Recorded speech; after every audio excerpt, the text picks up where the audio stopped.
everybody, welcome to this B1 English listening practice video. You can use this video to practice your listening and comprehension as I speak. You ready? So today I'm going to talk about universities in the US. This is a subject that I'm sure a lot of you are interested in because maybe you thought about studying in the US. So let's talk about some of the essentials that you need to know about American colleges. So first things first, it's important that you know that in the US we use the word college interchangeably with the word university. You can say either of these words and refer to the same things more of the time. In other countries, this is not the case. I'm sure if you go to the UK or Australia, you'll hear people use these words very differently. But since I'm an American, I tend to use the word college more frequently than university.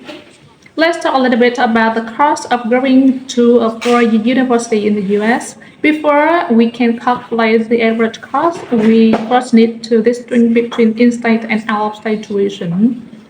What I'm talking about here?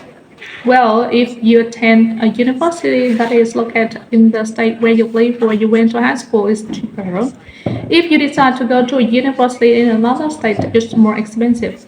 This is what I'm referring to when I talk about in-state and out-of-state tuition. The average in-state tuition for a four-year public university in the US at this time is little more than $25,000 per year. I know that's a lot, but it's actually not that bad compared to out-of-state tuition. The average out-of-state tuition for a four-year public university in the US at this time is about $41,000 per year.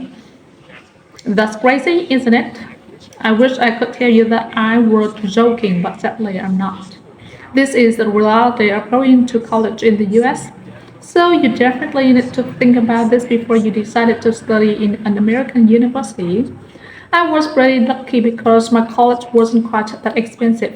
You might be wondering how people can afford to pay these astronomical tuition costs.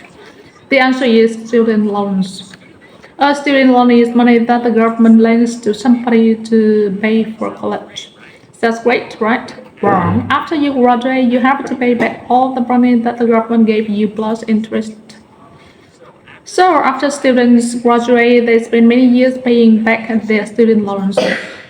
College is unbelievably expensive in the US. Alright, let's talk about the education aspect of American universities. In the US, students can choose the major, the subject they want to study either before or after starting college. Many students don't know what actually they want to study, so they don't decide on a major until the end of their second year. The way this works is that all students have general classes during their first 2 years.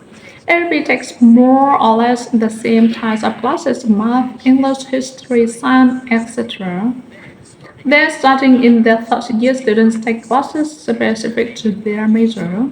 So, for example, I majored in English, so during my third and fourth years of university, all my classes were related to English. But during my first and second years, I had all general classes, not all English classes. This is why many people don't decide on a major until the end of their second year. You don't really have to decide before then. I know this is really different from a lot of other university systems in other countries. Okay, lastly, let's talk about living on campus.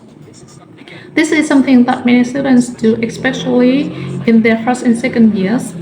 All universities have what we call dorms, which are like student apartments but usually very small. The dorms are located on the college campus, so it makes it's really convenient for students to work to their classes. The downside to living in the dorms is that you usually have to share your small living space with other people. If you get stuck with a bad roommate, you're in it for a long year. I've had some bad roommates in the past, unfortunately. Another negative thing about living in dorms is that if you're not into drinking and partying, it can be pretty uncomfortable to you. Dorms are notorious for being places where students drink, party, and get into all kinds of trouble. So you might want to consider that before you decided to live on campus. Okay, that's all for today. Leave a comment and tell me what your country's universities are like. I'll see you next video.